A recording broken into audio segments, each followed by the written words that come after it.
Good morning, Dr. Phillips. This is Nurse Evelyn on the med-surg floor. I'm calling about Mr. Carl Rogers, a full code 67-year-old African-American male. He was admitted to the unit with hyperglycemia and a stage 2 diabetic ulcer on his right foot, on his right heel. He can't seem to get his diabetes under control. He reported increased blood glucose readings for the past 5 days, with the results consistently in the 300s and a non-healing wound of his right heel, which he noticed about 3 weeks ago. He is complaining of pain on the right heel. Most recent set of vital signs at 0900 showed a temperature of 98.4, blood pressure of 125/78, heart rate of 85, respirations were 20, O2 was 97% on room air, his blood sugar was 123, and the previous nurse administered insulin 10 minutes ago. He rated his pain as 3 of 10 on his right heel. It was sharp, non-radiating. Pain meds are making it better. Any touch makes it worse. Patient had a transurethral prostate resection 5 years ago. He states he drinks 1 16-ounce can of draft beer every Friday evening while bowling.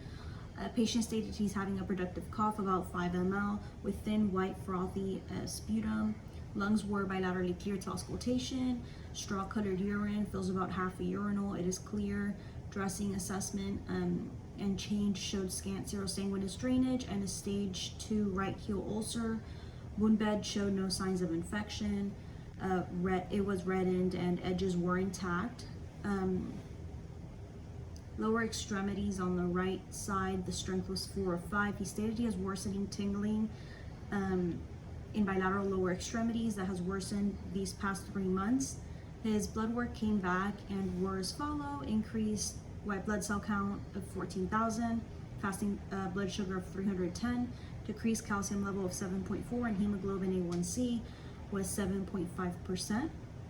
My recommendation is to increase the NPH insulin from 10 units to 20 units because that's what he's been taking at home. Coltrane sensitivity for the wound on his right heel.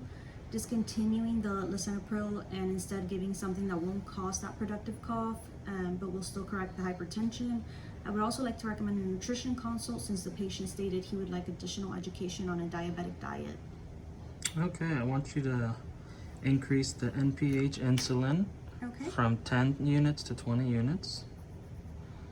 I'm going to order CNS for the wound. Discontinue the lisinopril. And I'll put in an order for nutrition consult. Okay, so let me just read that back to you to double check, make sure I got everything correct. So we're going to increase the NPH insulin from 10 units to 20 units. You're ordering a Coltrane sensitivity for the wound, and we're going to discontinue the lisinopril, and you will put in for a nutrition consult, correct? That is correct. Okay, perfect. Thanks so much, Dr. Phillips. Thank you. Bye-bye.